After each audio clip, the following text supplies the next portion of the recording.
نحمدہ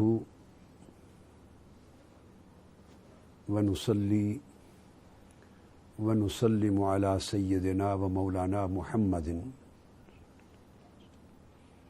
رسولہ النبی الامین المکین الحنین الکریم الرؤوف الرحیم. اما بعد فاعوذ باللہ من الشیطان الرجیم. بسم اللہ الرحمن الرحیم. فَلْيَعْبُدُوا رَبَّ هَذَا الْبَيْتِ الَّذِي أَطْعَمَهُم مِّن جُوعٍ وَآمَنَهُم مِّن خَوْفٍ. صدق اللہ مولانا العظیم.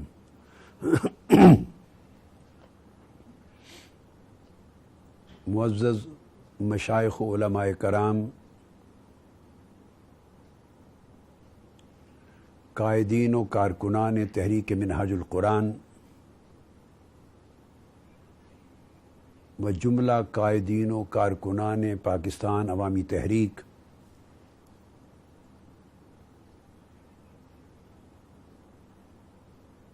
اس عظیم مبارک رات میں عظیم اجتماع میں شرکت کرنے والی جمیع خواتین و حضرات اور پاکستان بھر میں بلکہ پوری دنیا کے مختلف ممالک میں ٹی وی نیٹ ورک کے ذریعے آج کے اجتماع میں شریک ہونے والے تمام بھائی بہنیں، بیٹے اور بیٹیاں، سب کو السلام علیکم ورحمۃ اللہ وبرکاتہ.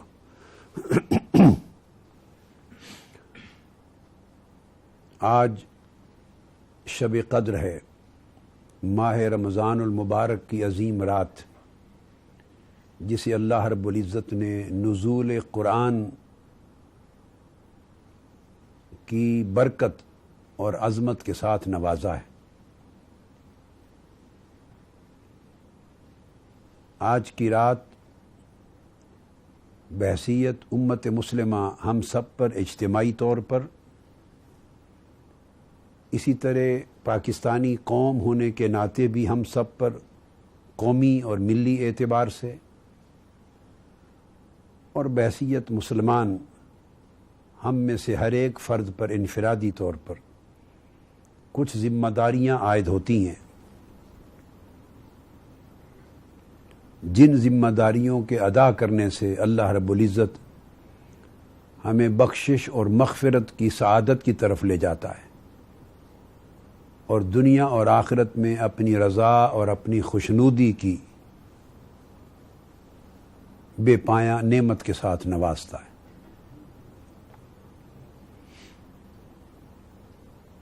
ہماری بدقسمتی ہے کہ ہم انفرادی سطح سے لے کر اجتماعی سطح تک اور قومی سطح سے لے کے بین الاقوامی سطح تک اپنے ان بنیادی فرائض کو اور ذمہ داریوں کو بھول بھی چکے ہیں، اور ان کی ادائیگی کو کلیتاً ترک کر چکے ہیں، اور انہیں بھولنے اور ترک کر دینے کا جو روحانی اور اخروی اور اسی طرح دنیاوی اعتبار سے جو نقصان ہے، خسارہ ہے، ہمیں اس کا احساس تک بھی نہیں رہا. وائے ناکامی متاع کارواں جاتا رہا، اور کارواں کے دل سے احساس زیاں جاتا رہا. اسی بدنصیبی کی ایک منہ بولتی تصویر آج غزہ اور فلسطین کے بے گناہ معصوم اور نہتے شہریوں پر ہونے والے مظالم اور دہشت گردی اور درندگی کی ہولناک واقعات ہیں، اور اس پر پوری امت مسلمہ بے حسی کی تصویر بنی بیٹھی ہے، اور ساتھ اس وجہ سے جب امت مسلمہ کے اندر کوئی احساس اور کوئی غیرت تک باقی نہیں رہی تو عالم انسانیت اس کی فکر کیوں کرے گا،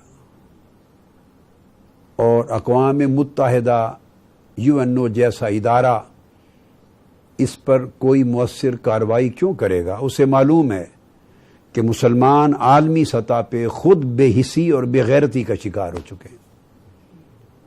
کوئی شور مچانے والا نہیں، کوئی مؤثر احتجاج کرنے والا نہیں۔ غزہ میں نہتھے بے گناہ معصوم فلسطینیوں کی خون کی ندیاں بہہ رہی ہیں، بے حساب لاشیں گر رہی ہیں، اور اب ان شہیدوں کی تعداد سینکڑوں تک جا پہنچی ہے، سینکڑوں تک۔ مگر اسرائیلی جارحیت ہے کہ تھمنے کا نام نہیں لے رہی،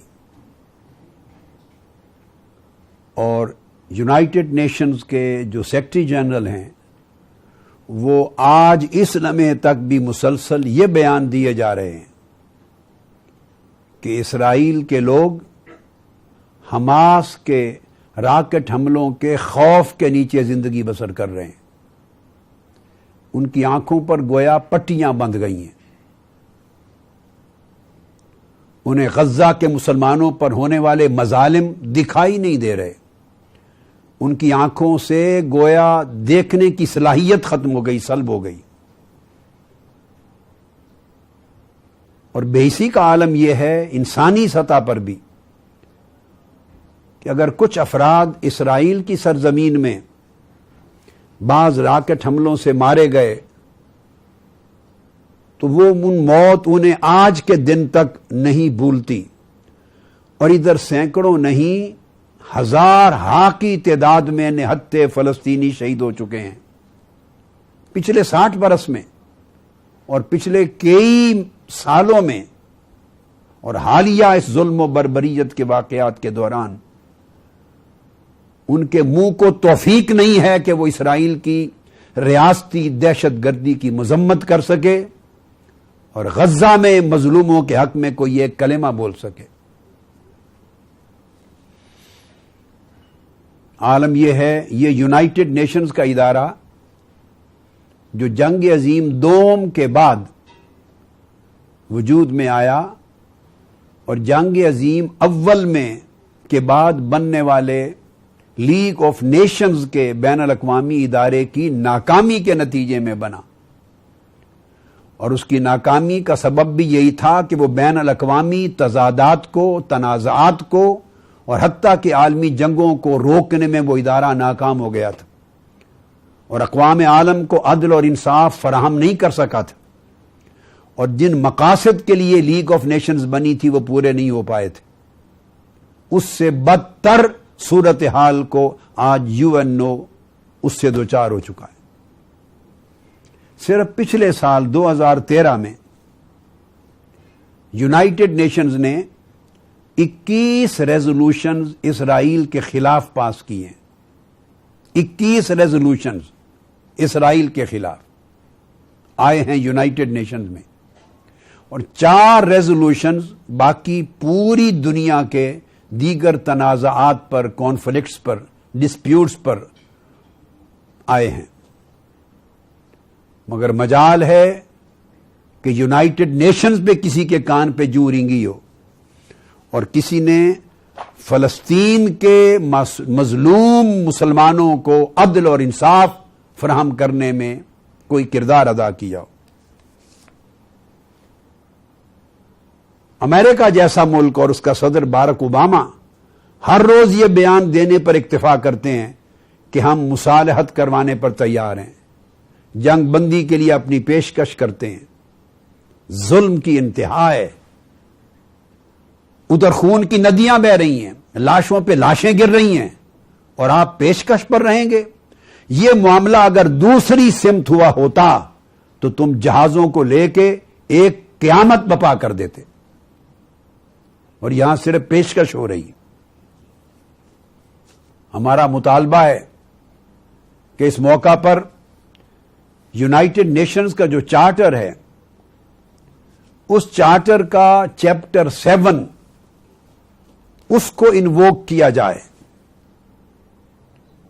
اور چیپٹر 7 میں آرٹیکل 39 اور آرٹیکل 40 کے تحت ان اختیارات کو استعمال کرتے ہوئے یونائٹڈ نیشنز پیس میکنگ فورسز کو تعینات کرے اسرائیل اور غزہ کے بارڈرز پر، اسرائیل اور فلسطین کے بارڈرز پر، جس طرح انہوں نے دنیا کے کئی ممالک میں جو بہت بڑے تنازعات کو حل کرنے کے لیے یونائٹڈ نیشنز نے اپنے پیس میکنگ مشنز متعین کیے تھے، اور 55 کے قریب ان مشنز نے بین الاقوامی تنازعات کو نہ صرف حل کرایا بلکہ وہاں انسانوں کے خون خرابے کو ختم کرا دیا۔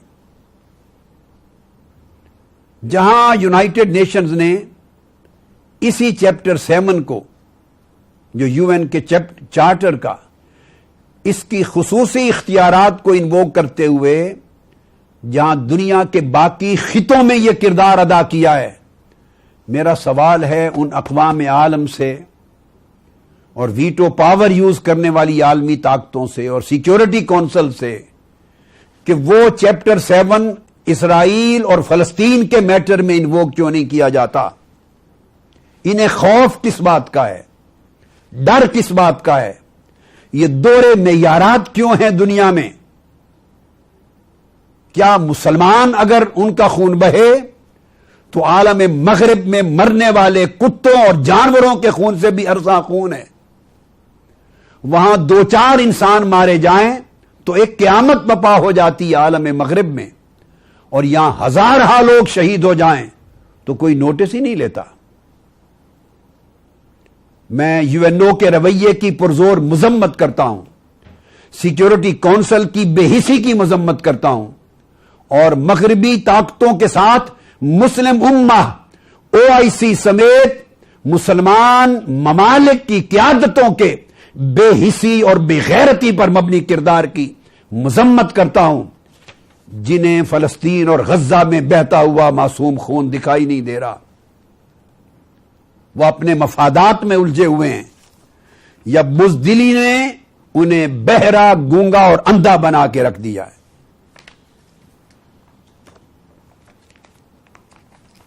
OIC جیسے ادارے کو ختم ہو جانا چاہیے اس بے حسی کے بعد۔ ہے کوئی امت مسلمہ میں جو اس آواز کو بلند کرے؟ ایران اور ترکی نے پھر شور مچایا ہے، مگر پاکستانی حکومت تو شرم اور حیا اتنا کھو چکی ہے کہ وہ تو UNO اور اسمبلی کے فلور پر ایک مؤثر احتجاج کرنے کی جرات نہیں کر پا رہی، صرف اس لیے کہ کہیں اس احتجاج کے نتیجے میں ان کو اقتدار کی کرسی پر بٹھانے والے ان کو کک آؤٹ نہ کر دیں، ان کا اقتدار ہاتھ سے نہ جاتا پڑے۔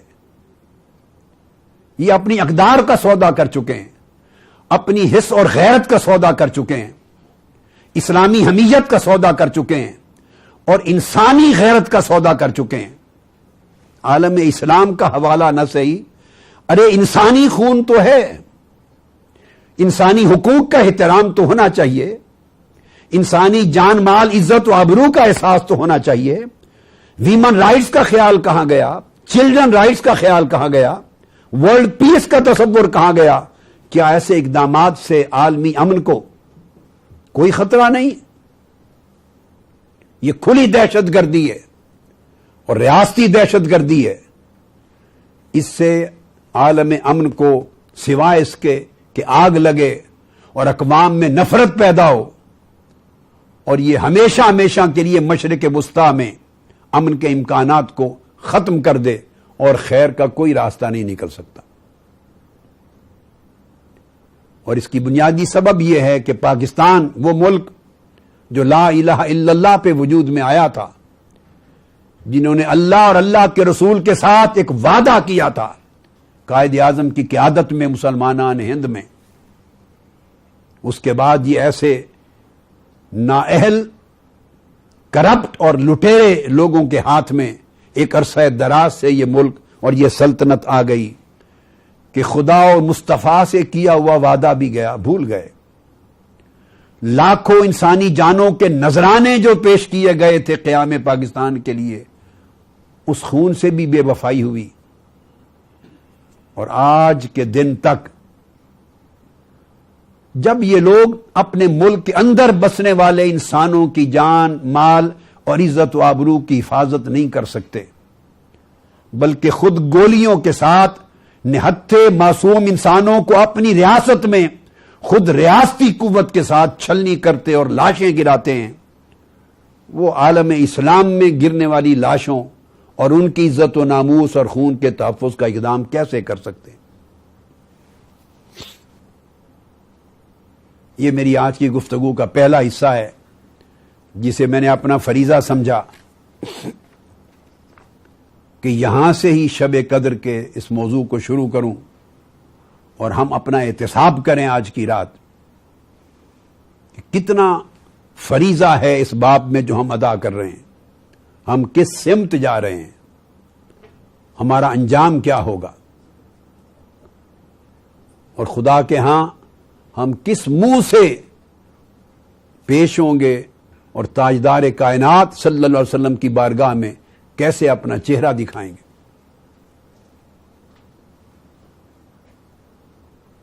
اس امر کے بعد اب میں آتا ہوں دوسرے موضوع کی طرف،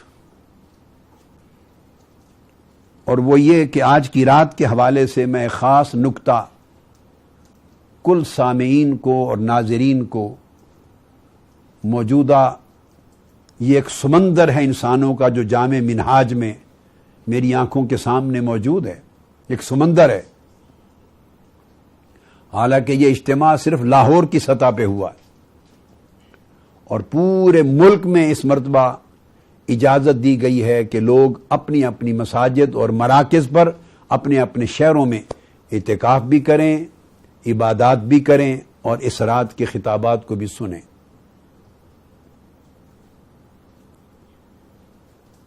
آج کا بنیادی نکتہ بتانا چاہتا ہوں کہ انبیاء علیہ السلام کی تاریخ کا اگر مطالعہ کیا جائے قرآن مجید کے حوالے سے تو ہمیں ایک چیز بڑی واضح طور پہ قرآن مجید میں نظر آتی، اور وہ یہ کہ اللہ رب العزت کی بارگاہ سے ہر نبی، ہر رسول، ہر پیغمبر جو مبعوث ہوا عالم انسانیت کی طرف، دنیا کو معلوم ہے کہ وہ دعوت توحید لے کر مبعوث ہوا۔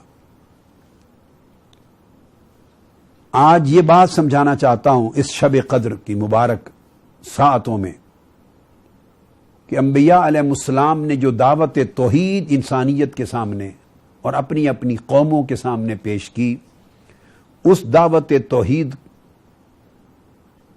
کا مفہوم کیا تھا؟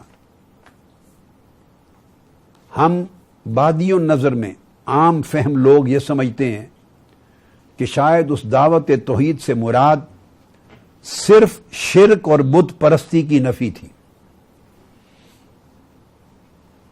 کیونکہ اقوام عالم میں جہاں شرک رائج تھا، بت پرستی رائج تھی، ستارہ پرستی تھی، سورج پرستی تھی، مظاہر فطرت کی پرستش ہوتی تھی، اور شرک کے طرح طرح کے اقسام اور انواع رائج تھیں۔ ہم سمجھتے ہیں کہ شاید دعوت توحید سے مراد انبیاء علیہ السلام کی صرف اس قسم کے شرک اور بت پرستی سے لوگوں کو تائب کروانا اور اللہ وحدہ لا شریک کے حضور جھکانا تھا۔ بے شک ان کی دعوت توحید کا ایک مرکزی نقطہ یہ تھا، اس میں کوئی شک نہیں، لیکن آج بتانا یہ چاہتا ہوں کہ دعوت توحید صرف اس مرکزی نقطے تک محصور نہیں تھی۔ وہ دعوت توحید صرف لوگوں کو بت پرستی سے نجات دلانے کے لیے نہ تھی، بلکہ بت پرستی کی کئی شکلیں اور بھی تھیں۔ سیاسی بت بھی تھے اس معاشرے میں، اقتصادی بت بھی تھے معاشروں میں، سماجی بت بھی تھے معاشروں میں، جس میں انسان اسلام کا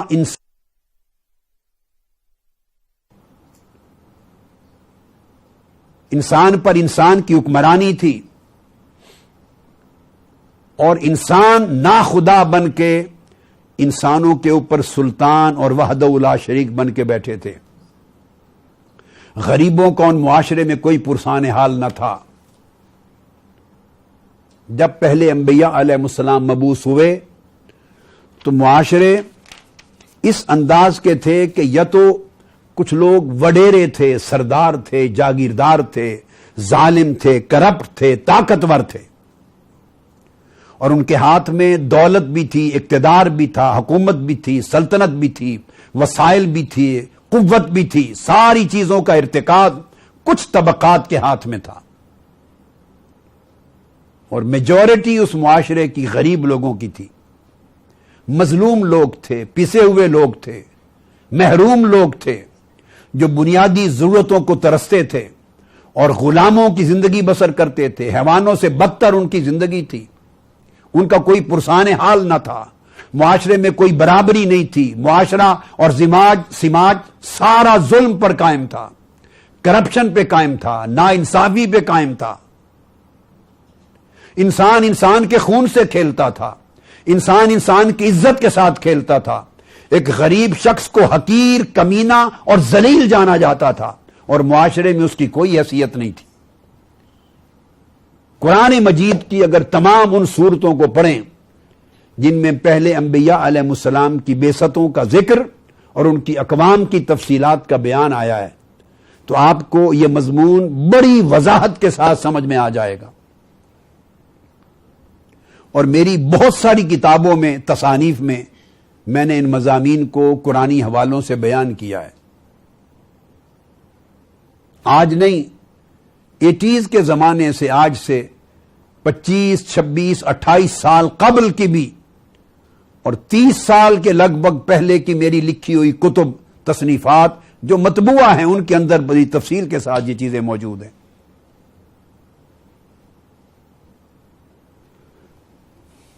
یہ تقسیم تھی اس معاشرے میں جس میں کثرت کے ساتھ اکثریت، باری اکثریت اس معاشرے کی ذلت کی، محرومی کی، مظلومی کی ایک کربناک، اذیتناک زندگی گزار رہے تھے. اور بہت بڑی تفریق تھی ان بڑے طاقتور طبقات میں اور 95 یا 98% غریبوں کے معاشرے میں. تو انبیاء علیہ السلام نے جب آ کے دعوت دی تو ہر ایک کی دعوت کا مرکزی نقطہ ان کی دعوت توحید کا یہ تھا کہ انہوں نے غریبوں کو سر بلند کرنے کی بات کی اور معاشرے سے ناانصافی، ظلم اور کرپشن کے خلاف ہر پیغمبر نے اعلان بغاوت کر دیا. اور جاگیرداروں، اس دور کے جاگیردار وہ اپنے انداز کے تھے، جو وڈیرے تھے، جو سردار تھے، جو طاقتور طبقات تھے، جو کرپٹ طبقات تھے، جو غریبوں کی جان، مال، عزت و آبرو کے مالک تھے، ان کے اس نظام سلطنت کو اور نظام ظلم کو انبیاء نے، ہر نبی نے چیلنج کیا. نتیجہ یہ ہوا ہر پیغمبر کا ذکر قرآن مجید میں آتا ہے. اس معاشرے کے غریب طبقات اس پیغمبر کی دعوت پر لبیک کہتے ہوئے اس پیغمبر کی جماعت میں شریک ہو گئے. آف کورس اس وقت کوئی جماعتوں کا، تنظیموں کا نام نہیں ہوتا تھا، مگر انہوں نے اس پیغمبر کی اپنے اپنے دور میں اللہ کے نبی کی دعوت پر لبیک کہا، ان کی امت بنے، ان کا کلمہ پڑھا اور ان کے اس نعرہ انقلاب کے ساتھ اس معاشرے کے نظام میں ظلم کے خلاف کھڑے ہو گئے. اب اس تقسیم کا چند ایک ذکر میں قرآن مجید کے حوالے سے کروں گا تاکہ بات اسٹیبلش ہو جائے. جتنے انبیاء کا بھی ذکر قرآن مجید میں آیا ہے، ہر پیغمبر کو اس کی دعوت کو چیلنج کرنے والے غریب اور کمزور لوگ نہیں تھے.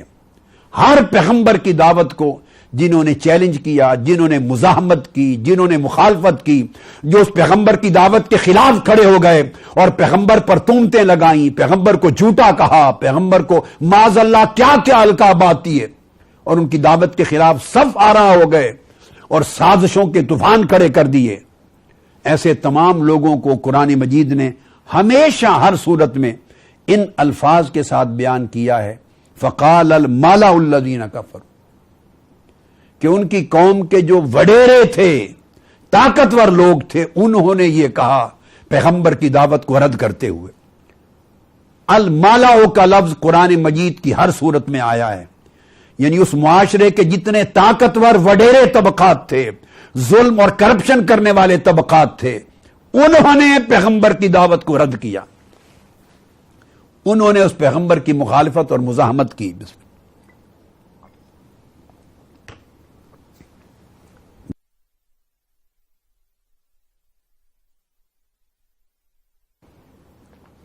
تو نوح علیہ السلام کی دعوت کو رد کرتے ہوئے ان کی قوم کے جو بڑے طاقتور لوگ، جو اس دور کے حکمران تھے، جن کے ہاتھ میں حکومت، سلطنت، طاقت اور مال و دولت تھی، انہوں نے کہا، قرآن مجید میں آتا ہے، قالوا انؤمن لک واتبعک الارذلون، اے نوح کیا ہم تمہارے پیروکار بن جائیں اور تم پر ایمان لے آئیں، حالانکہ ہمارے معاشرے کا کوئی معزز بڑا آدمی تمہارے ساتھ نہیں ہے، جتنے لوگ بھی تمہارے پیروکار ہیں وہ اس معاشرے کے حقیر، ذلیل اور بے حیثیت لوگ ہیں، غریب لوگ ہیں۔ تو آپ کی دعوت کو تو صرف اس معاشرے کے غریبوں نے، حقیر لوگوں نے، ذلیل لوگوں نے، بے حیثیت لوگوں نے قبول کیا ہے، ہم ان کے ساتھ کیسے تمہارے پیروکار بن جائیں؟ تو آپ نے اندازہ لگایا کہ نوح علیہ السلام کی دعوت کو رد کرتے ہوئے اس سوسائٹی کے طاقتور طبقات نے تانا ہی یہ دیا کہ تم تو غریبوں کے نمائندے ہو، معاشرے کے حقیر اور بے حیثیت لوگ تمہارے ساتھ اٹھ کھڑے ہوئے ہیں، ہم ان کے ساتھ کیسے بیٹھ سکتے ہیں؟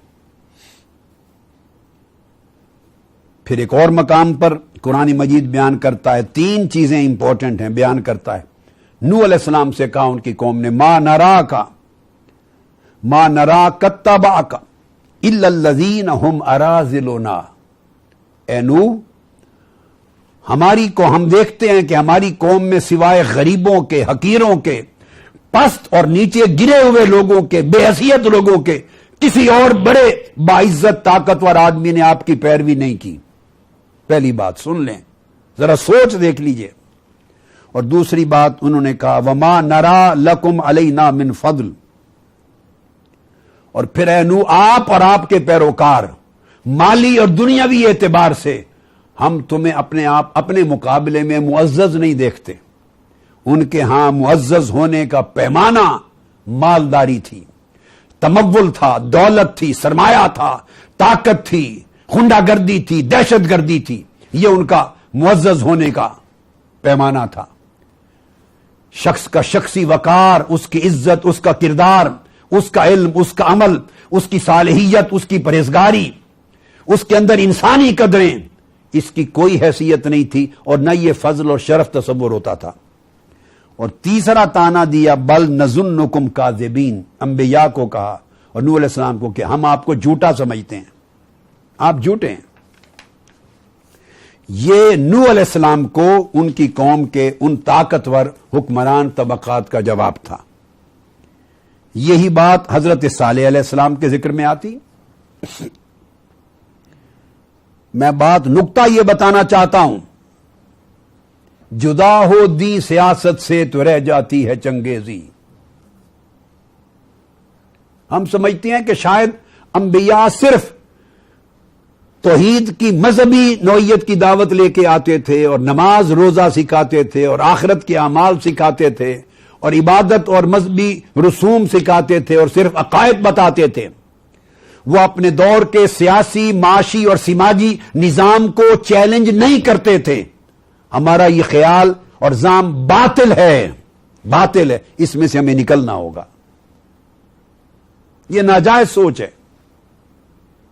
صالح علیہ السلام آئے، انہوں نے بھی اپنی قوم کے اور معاشرے کے اندر رائج باطل، ظالمانہ اور غیر منصفانہ اور کرپٹ نظام کے خلاف علم بغاوت بلند کیا۔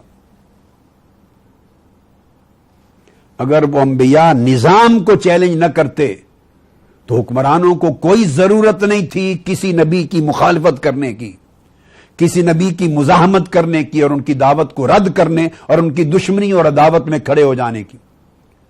اگر اس سے ان کی حکمرانی کو، ان کی سلطنت کو، ان کی حکومت کو، ان کے وسائل کو، ان کی حیثیت کو کوئی خطرہ نہ ہوتا، وہ صرف مذہب کی بات کرتے، عقیدے کی بات کرتے، عبادت کی بات کرتے، آخرت کی بات کرتے، تو یہ بڑے وڈیرے جاگیردار، سرمایہ دار، طاقتور، کرپٹ حکمران، ان کو کوئی خطرہ نہ تھا کہ کسی، اور ضرورت نہ تھی کہ کسی نبی کے ساتھ مفت میں جنگ مول لیتے. اس وجہ سے، اور قرآن مجید اسی وجہ سے کہتا ہے ہر معاشرے کے بڑے طاقتور طبقات ہر نبی کے مخالف ہو گئے. یہ قرآن ہر جگہ کہتا ہے، الملأ کا لفظ یوز کرتے ہوئے. تو صالح علیہ السلام کا معاملہ بھی یہ ہوا کہ جس قوم سے ٹکر لی، جس طبقے سے حضرت صالح علیہ السلام نے، اس کا ذکر قرآن میں آتا ہے کہ اے لوگو، قوم عاد کے بعد ہم نے تمہیں جانشین بنایا اور زمین میں تمہیں اقتدار عطا کیا، اور تم نرم میدانی علاقوں میں بھی محلات بناتے ہو اور پہاڑوں کی چوٹیوں پر بھی محلات بناتے ہو. دولت اور مال کے اس نشے میں سرشار ہو کر زمین میں فساد انگیزی نہ کیا کرو.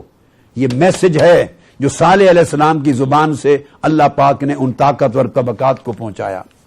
آپ نے دیکھا ان کے اس اقتصادی کرپشن اور ایکسپلوئٹیشن کے نظام کو چیلنج کیا حضرت صالح علیہ السلام نے، اور ان کے تعیش اور تمول کے، ان کے محلاتی زندگی کو چیلنج کیا.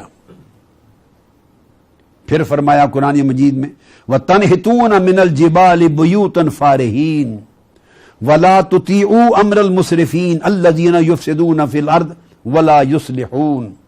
تم وہ لوگ ہو کہ تم پہاڑوں کے اندر بڑے بڑے اونچے محل تراشتے ہو اور بڑی پرتعیش زندگی بسر کرتے ہو. اور پھر بیان فرمایا اے لوگو، عام معاشرے کے لوگوں کو، یہ ظلم اور زیادتی اور کرپشن کرنے والے لوگ ہیں، حد سے بڑھنے والے لوگ ہیں، عدل اور انصاف اور شرافت اور انسانیت کی حدوں کو پھلانگنے والے لوگ ہیں. ان کے حکم کو نہ ماننا، ان کے خلاف بغاوت کی تعلیم دی، ان کے حکم کو نہ ماننا. وَلَا تُطِيعُوا أَمْرَ الْمُسْرِفِينَ، ان زیادتی کرنے والوں کے حکام کو نہ ماننا، کیونکہ یہ وہ لوگ ہیں یفسدون فی الارض، زمین میں فساد کرتے ہیں اور لوگوں کے احوال میں بہتری لانے اور اصلاح کرنے کی کوئی کوشش نہیں کرتے.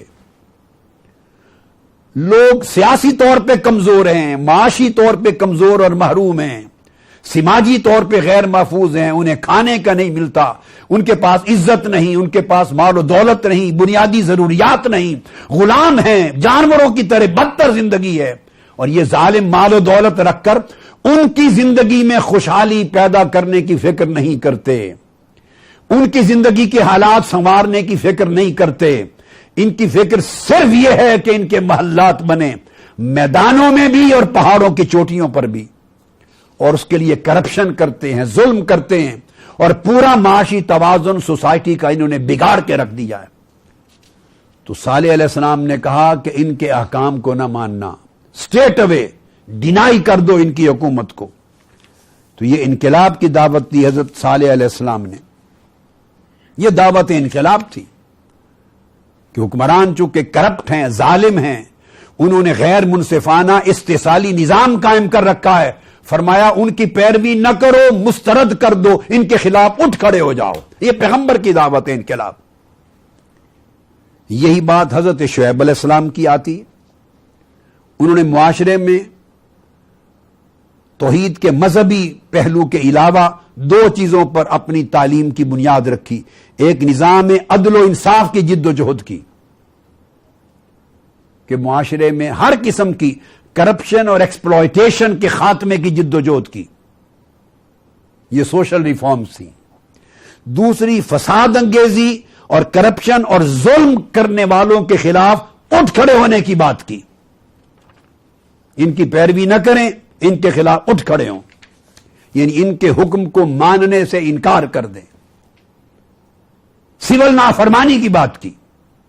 اور یہ انقلاب کی دعوت تھی جو حضرت شعیب علیہ السلام کی دعوت بھی اسی اصول پر قائم تھی.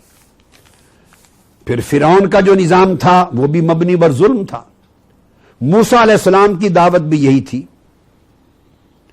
قرآن مجید بیان کرتا ہے وہ بھی قتل و غارت گری کرتا تھا، ظلم کرتا تھا، بنی اسرائیل کو پیستا تھا ظلم کی چکی میں.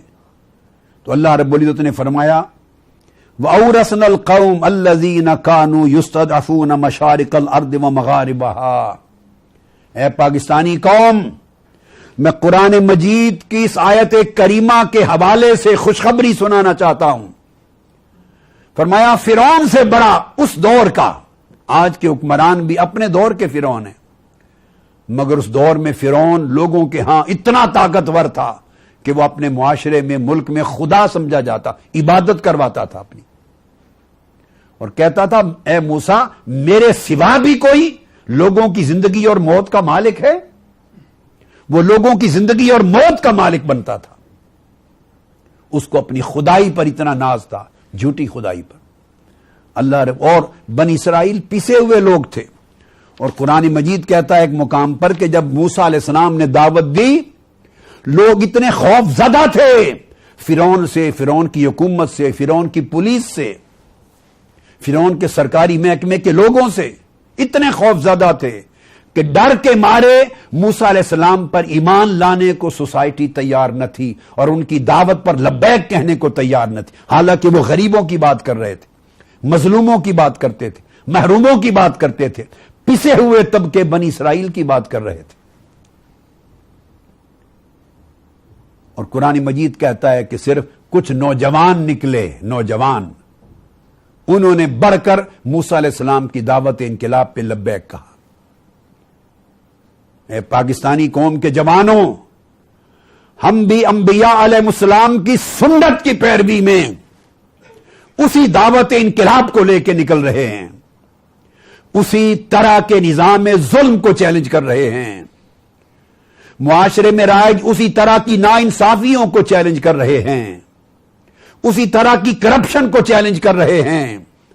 مظلوم، محروم اور پسے ہوئے غریب طبقات کو باعزت زندگی دلانے کے لیے ہم اسی دعوت انقلاب کے ساتھ اٹھ رہے ہیں.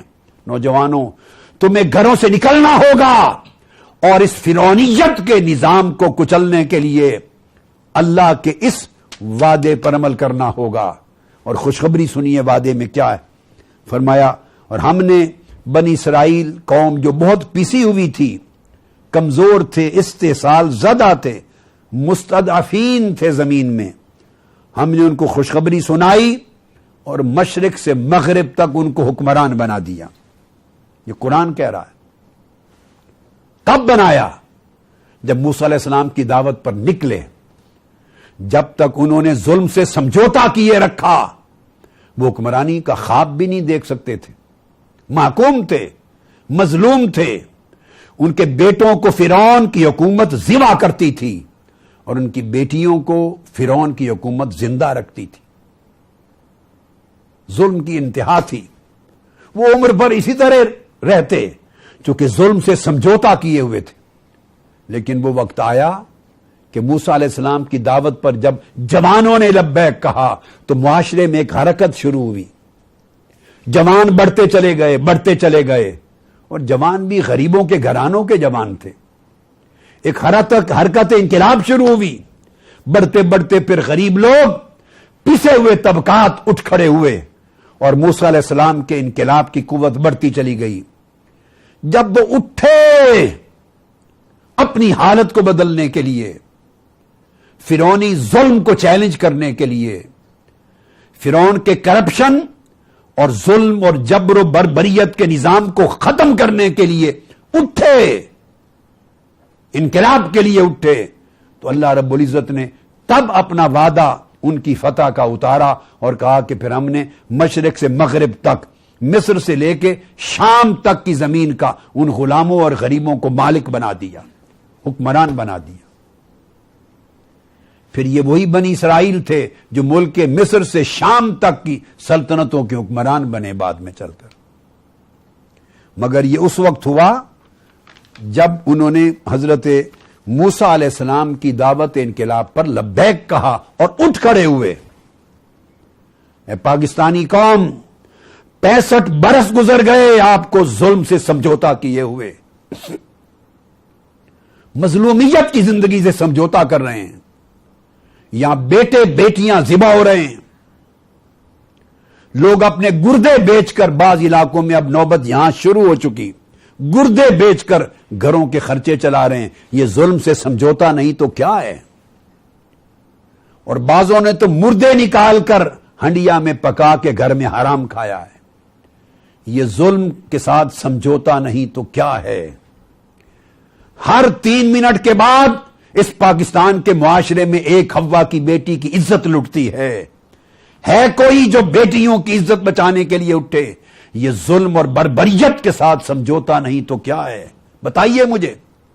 ہر شخص چیختا ہے، روتا ہے کہ ہائے مر گئے، کھانے کو نہیں، روزگار نہیں، عدل اور انصاف نہیں، بجلی پانی اور سوئی گیس میسر نہیں، بنیادی ضرورتیں نہیں، بل پے کریں تو کھانے کا پیسہ نہیں، کھانے کا سامان لے آئیں تو بلوں کی ادائیگی کی رقم نہیں، وہ دے دیں تو بچوں کی فیس نہیں. ہر شخص چیختا ہے گھر بیٹھ کر. مگر کیا گھر بیٹھ کر چیخنے سے کبھی تمہاری حالت بدلے گی؟ کسی قوم کی نہیں بدلی، کسی قوم کی نہیں بدلی. قرآن کا وعدہ یہ ہے کہ جب تک ظلم سے، بربریت سے، کرپشن سے سمجھوتا کرتے رہو گے، تم جانوروں سے بدتر زندگی میں رہو گے، اور تمہارے حکمران انہی پرانی ظالم قوموں کی طرح تمہاری جان و مال کے مالک بن کر، ناخدا بن کر تمہیں ذلیل کرتے رہیں گے.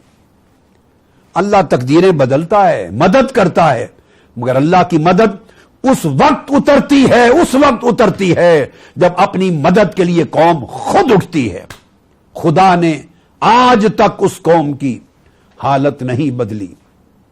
خدا نے آج تک اس قوم کی حالت نہیں بدلی.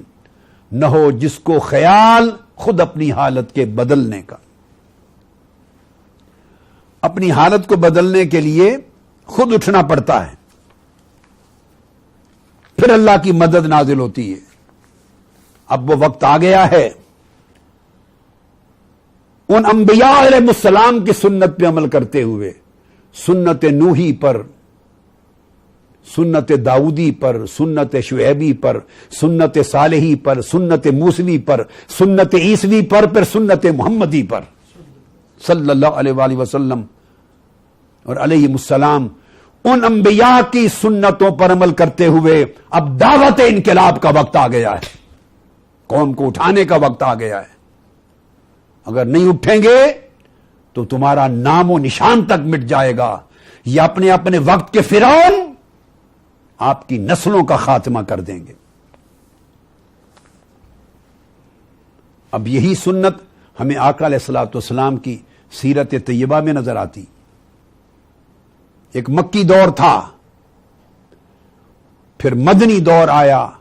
ان دونوں ادوار کا موازنہ کرتے ہوئے قرآن مجید میں اللہ رب العزت نے فرمایا وَاذْكُرُوا اِذْ أَنْتُمْ قَلِيلٌ مُسْتَضْعَفُونَ فِي الْأَرْضِ تَخَافُونَ أَنْ يَتَخَطَّفَكُمُ النَّاسُ فَآوَاكُمْ وَأَيَّدَكُمْ بِنَصْرِهِ وَرَزَقَكُمْ مِنَ الطَّيِّبَاتِ لَعَلَّكُمْ تَشْكُرُونَ.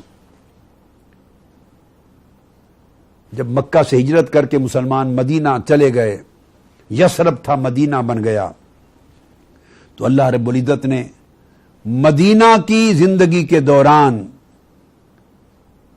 ان کو یاد دلایا، یاد کرو ذرا مکہ کے دور کو، مکی زندگی کے دور کو یاد کرو. فرمایا یاد کرو جب تم مکہ میں تھے، انتم قلیل، تعداد میں تھوڑے تھے، اور تھوڑے ہونے کی وجہ سے تم حکمران نہیں بن سکتے تھے، تمہاری قوت کم تھی. یہ مکی دور کے تمہارے حالات تھے. مستضعفون فی الارض، اور تم معاشی اور اقتصادی طور پر کمزور تھے، غریب تھے، غلام تھے، معاشی طور پر کمزور تھے. تمہارے پاس مال دولت وسائل نہیں تھے کہ تم بہت سے لوگوں کو خرید سکو یا ساتھ ملا سکو، کمزور تھے. دوسری بات تخافون ان یتخطفکم الناس، اور سماجی اور معاشرتی اعتبار سے بھی تم غیر محفوظ تھے. یعنی تعداد میں کم تھے، پولیٹیکلی مائنورٹی تھے، سو تم پاور میں بھی نہیں آ سکتے تھے، معاشی طور پر اکنومیکلی ویک تھے، سو تمہارا کوئی سٹیٹس بھی نہیں تھا اور انفلوئنشل بھی نہیں تھے، اور تمہیں ہر وقت ڈر لگا رہتا تھا، معاشی اور سماجی طور پہ محفوظ نہیں تھے کہ کوئی تمہیں گرفتار کر لے گا، مار دے گا، اچک کے لے جائے گا۔ تو معاشی محرومی کے ساتھ ساتھ تم سماجی عدم تحفظ کا بھی شکار تھے کہ تھانے دار تمہیں مار دیں گے، پولیس مار دے گی، اندر کر دیں گے، جیل میں ڈال دیں گے، مقدمے بن جائیں گے۔ یہ آج کی زبان کی ٹرمینالوجی ہے، اسی طرح کا سماجی عدم تحفظ تمہیں اس دور میں تھا۔ تین چیزیں آپ دیکھیے کتنا ایگزیکٹلی آج کے حالات کے ساتھ مطابقت ہے۔ قرآن بیان کر رہا ہے کہ اے مسلمانوں، یاد کرو وہ وقت کہ تمہاری حالت پولیٹیکلی، اکنومیکلی اور سوشلی یہ تھی۔ پھر کیا ہوا؟ فآواکم، اللہ رب العزت نے تمہیں اس پسماندگی کی زندگی سے نکالا، حضور علیہ السلام کی قیادت میں تم آئے اور تمہیں مدینہ عطا کیا، ایک جائے امان تمہیں مل گئی، آزادی سے رہنا مل گیا، وَأَيَّدَكُمْ بِنَصْرِهِ، اور تمہیں حکومت مل گئی، تمہارا اقتدار قائم ہو گیا، محکومی سے نکل کر اللہ نے تمہیں حاکم بنا دیا، شریک اقتدار کر لیا، وَرَزَقَكُم مِّنَ الطَّيِّبَاتِ، اور تمہیں پاکیزہ رزق کی فراوانی عطا کر دی۔ معاشی طور پہ تم محروم تھے مگر مدینہ میں آ کے قدرے خوشحال ہو گئے۔ میجورٹی سوسائٹی کی، overall society to society comparison ہو رہا ہے۔ یاد کرو وہ وقت۔ اب آپ نے دیکھا کہ قرآن مجید نے یہ جو کمپیرزن کیا ہے، اس میں مذہبی حالت کا کمپیرزن نہیں کیا، سیاسی حالات کا کمپیرزن کیا ہے، معاشی حالات کا کمپیرزن کیا ہے، سوشو اکنامک کنڈیشنز کا کمپیرزن کیا ہے۔ فرمایا یہ سب کچھ اللہ نے جو تبدیل کیے تمہارے حالات، کیوں؟ لعلکم تشکرون، تاکہ اللہ کے شکر گزار بندے بن سکو، اللہ کی عبادت کر سکو۔ تو پتہ چلا کہ معاشرے میں جن لوگوں کے پاس عزت سے رہنا جنہیں نصیب نہ ہو، روٹی نصیب نہ ہو، جن کے پاس گھر نہ ہو، کھانا نہ ہو، کپڑا نہ ہو، روزگار نہ ہو، علاج نہ ہو، تعلیم نہ ہو، وسائل نہ ہو، جب اس طرح کی زندگی میں لوگ رہ رہے ہوں، اس معاشرے میں وہ لوگ نہ متوکل بن سکتے ہیں، نہ عبادت گزار بن سکتے ہیں، نہ شکر گزار بن سکتے ہیں۔ وہ لوگ بے حس اور بے ضمیر ہو جاتے ہیں، الٹیمیٹ عزتیں بیچ کر زندگی گزارتے ہیں۔ عبادت گزاری کا راستہ یہ ہے کہ معاشرے میں سیاسی انقلاب لایا جائے، معاشی انقلاب لایا جائے، سماجی انقلاب لایا جائے۔ یہ قرآن مجید کا بیان کردہ فلسفہ ہے، اس کا ذکر کیا قرآن مجید نے۔ یہ فرق ہے مکہ اور مدینہ کی زندگی کا۔ ہمارے 65 برس گزر گئے، اب یہ جو دعوت انقلاب آپ کو دے رہا ہوں، یہ مدینہ طیبہ کی اس زندگی کا سایہ چاہتے ہیں کہ اہل پاکستان کو نصیب ہو جائے۔ وہ جو حضور علیہ السلام نے ریاست مدینہ قائم کی تھی، جس سے لوگوں کو امن اور امان مل گئی تھی، ان کی جان، مال، عزت و آبرو کو تحفظ مل گیا تھا، جس سے لوگوں کو قدر خوشحالی نصیب ہو گئی تھی۔ مواخات میرے آقا علیہ السلام نے بنائی، ہر مہاجر اور ہر انصاری کو ملا کر ان میں وسائل دولت اور وسائل تجارت اور وسائل معیشت کو برابر بانٹ دیا تھا، تقسیم کر دیا تھا کہ لقمے بھی بانٹ کے کھائیں، کوئی بھوکا نہ رہے، کوئی بے گھر نہ رہے، کوئی بے روزگار نہ رہے۔ آقا علیہ السلام نے ہجرت مدینہ کے بعد سب سے پہلا قدم یہ اٹھایا کہ کوئی غریب معاشی خوشحالی سے محروم نہ رہے۔ یہ ہے وہ انقلاب، اس کو مصطفوی انقلاب کہتے ہیں۔ جو اب ہم غریب عوام کی بات کرتے ہیں نا، عوام کی شراکتی جمہوریت اور عوام کا انقلاب، یہ مصطفوی انقلاب ہے کہ جب آقا ہجرت مدینہ کر کے آئے تو بنیاد مصطفوی انقلاب کی غریبوں کی معاشی خوشحالی پہ رکھی اور وسائل دولت کی تقسیم منصفانہ طور پہ کی، پھر اقتدار قائم کیا اور آقا علیہ السلام کی ان کاوشوں کے ذریعے پھر مسلمانوں کو تحفظ جان و مال کا نصیب ہوا۔ یہ تو آقا علیہ السلام کی ایفرٹ ہے۔ اب یہاں قرآن مجید کی وہ آیت جو میں نے شروع میں تلاوت کی، اب اس کو کوٹ کرتا ہوں۔ یہ سورہ القریش میں اللہ رب العزت نے اپنے رب ہونے کا تعارف کروایا ہے اور فرمایا فَلْيَعْبُدُوا رَبَّ هَذَا الْبَيْتِ، لوگوں اس گھر یعنی کعبہ کے رب کی عبادت کرو، اس گھر کی کعبہ کے رب کی عبادت کرو، رب کعبہ کی عبادت کیا کرو۔ اور تمہیں معلوم ہے وہ رب کعبہ کون ہے؟ رب کعبہ کون ہے؟ فرمایا الذی اطعمہم من جوع، رب وہ ہے جو بھوکوں کو کھانا دیتا ہے، رب وہ ہے جو تمہیں روٹی کپڑا مکان دیتا ہے، اور رب کے بندے وہ ہیں جو روٹی کپڑا مکان دلانے کی کوشش کرتے ہیں، رب ان سے خوش ہوتا ہے۔ الذی اطعمہم من جوع، جس نے بھوکوں کو روٹی دی، کھانا دیا، بے گھروں کو گھر دیا، بے روزگاروں کو روزگار دیا، یہ سب اطعمہم من جوع ان کے اندر آ جاتا ہے۔ وہ رب ہے، اللہ نے اپنا تعارف کروایا کہ اس وجہ سے رب ہوں کہ تمہیں کھانا دیتا ہوں، بھوکا نہیں رہنے دیتا۔ وآمنہم من خوف، اور جان مال عزت و آبرو کا جو خوف ہوتا ہے، جان چلی جائے گی، مال لٹ جائے گا، عزت لٹ جائے گی، اس خوف سے نجات دلاتا ہوں اور تمہیں امن اور امان دیتا ہوں۔ تو گویا نظام ربوبیت یہ ہے، وہ نظام مصطفیٰ تھا جس میں ہر ایک کو خوشحالی ملے، ہر ایک کو عزت ملے، ہر ایک کو تحفظ ملے، وہ نظام مصطفیٰ تھا۔ اور اب سورۃ القریش میں اللہ نظام خدا کو بیان کرتا ہے کہ خدائی نظام کیا ہے۔ فرمایا خدائی نظام یہ ہے جس میں کوئی بھوکا نہ رہے، جس میں کوئی بے گھر نہ رہے، کوئی تن کپڑے سے محروم نہ رہے، کوئی غریب روزگار، علاج اور ضروریات زندگی سے محروم نہ رہے، اور کسی کی جان و مال اور عزت و آبرو کو خطرہ لاحق نہ ہو، معاشرہ بے خوف زندگی پائے۔ یہی خدائی نظام ہے، یہی مصطفی نظام ہے۔ آج شب قدر اگر اللہ سے توبہ چاہتے ہیں، بخشش و مغفرت چاہتے ہیں، تو اس راستے کی طرف بڑھیں جو راستہ اللہ اور اللہ کے رسول نے دکھایا ہے، جس سے وہ راضی ہوتا ہے، جس پر آقا علیہ السلام نے عمل کر کے صحابہ کرام کی جماعت تیار کی۔ پھر سورہ الماعون کو پڑھیے، اس میں ارشاد فرمایا اعوذ باللہ من الشیطان الرجیم ارأیت الذی یکذب بالدین، کیا آپ نے دیکھا اس شخص کو جو دین کا منکر ہے، دین کو جھٹلاتا ہے، دین کو جھٹلاتا ہے، صرف خود بے دین ہی نہیں بلکہ دین کو جھٹلانے والا ہے۔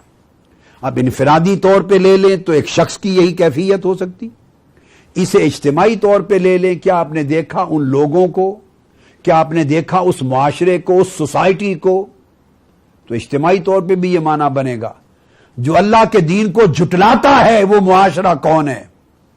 اب میں ایڈریس کر رہا ہوں ان لوگوں کو جو سمجھتے ہیں نماز پڑھ لی، روزہ رکھ لیا، ماہ رمضان کا جب آیا وقت تو عمرے پر چلے گئے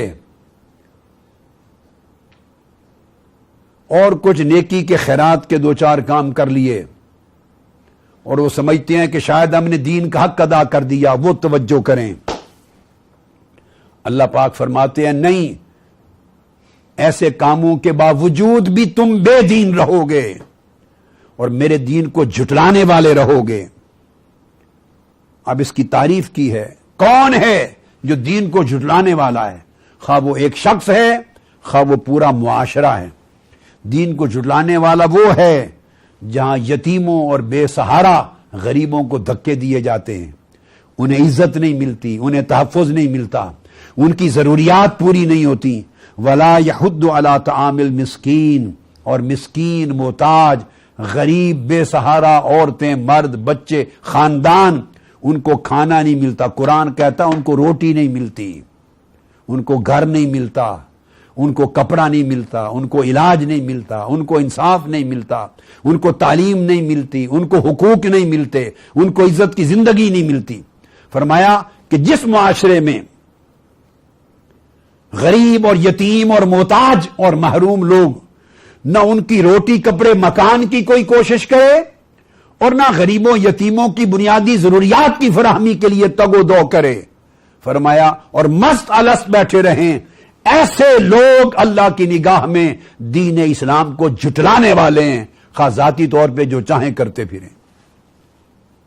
اللہ پوچھے گا کہ میرے بندوں کو روٹی نہیں مل رہی تھی، پورا معاشرہ کروڑوں کی تعداد میں غریب، ان کے پاس روٹی نہ تھی، گھر نہ تھا، کپڑا نہ تھا، لباس نہ تھا، انصاف نہ تھا، عزت نہ تھی، جان کا تحفظ نہ تھا، روتے تھے، چیختے تھے، پریشان حال تھے، عزتیں بیچ رہے تھے، بے غیرت بن رہے تھے، دین بیچ رہے تھے، ایمان بیچ رہے تھے، اور تم مست الست چپ کر کے بیٹھے تھے۔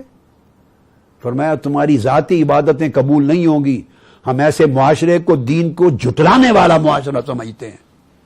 اس معاشرے کی اجتماعی ذمہ داری تھی کہ وہ اٹھ کھڑا ہوتا، اس نظام ظلم کے خلاف اٹھ کھڑا ہوتا جس نے معاشرے کے اندر ایسی تفریق پیدا کر دی ہے، جس نے معاشرے کو لا کے اس مقام پہ کھڑا کر دیا ہے کہ کئی محلات کی اعلیٰ پرتائیوں زندگی گزار رہے ہیں اور کئیوں کے محلے اجڑ گئے، ان کے گھروں میں دیا اور چراغ نہیں جلتا، ان کے پیٹ میں 2 وقت تو کیا 1 وقت بھی پیٹ بھر کے انہیں کھانا نہیں ملتا،